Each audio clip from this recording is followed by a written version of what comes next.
Naging bukas ang sparkle artist na si Ashley Ortega sa mga pangyayari sa kanyang buhay matapos ang pagbabalik niya sa outside world. Sa kanyang panayam kay OG Diaz, ikwento niya kung ano ang magiging ganap niya matapos na maging first Abectist edition ng Pinoy Big Brother Celebrity Collab kasama ang kaduo na si AC Bonifacio.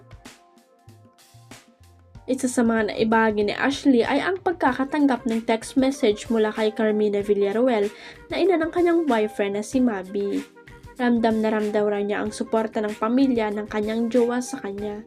Nung kakalabas ko lang ng bahay ni Kuya, nag-text agad sa akin si Tita Mina, which I really appreciate. Kinumusta niya ako agad. Sabi niya, "Hi Ash, how are you? Welcome to the outside world. I'm so proud of you for being a strong woman. I can't wait to see you soon. Take care." Pagbabagi ni Ashley. Bukod pa rito na ikwento rin sa kanya ng mga ito ang mga madalas ng panonood ng PBB.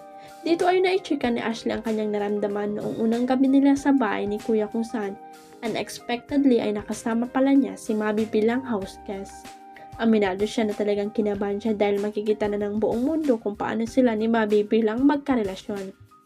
At dahil rin sa PBB ay mas nakilala ng pamilya ni Mabi kung sino ang totoong Ashley.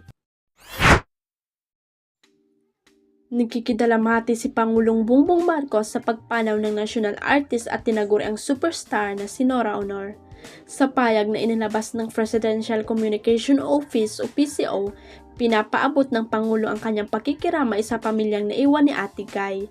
"I joined the nation in mourning the passing of our national artist for film Nora Aunor throughout her splendid career that spanned more than 50 years. She was consummate actress, singer, and film producer." Saad ni Pangulong Marcos. Anya ang mga pelikulang ginawa ni Ate Guy mula noong 23 years old pa lamang siya ay mananatiling parte ng national heritage. Kinilala rin ni PBBM ang ilang mga pelikulang pinagbida ni Nora na humakot ng parangal. She has won national and international awards for her performances. Her golden voice was as balm for all. Her genius was a gift to the Filipino nation. Pagpapatuloy pa ng presidente. Matatanda ang marami rin mga pelikula ni Nora na kilala noong termino ng kanyang amang si dating Pangulong Ferdinand Marcos Sr.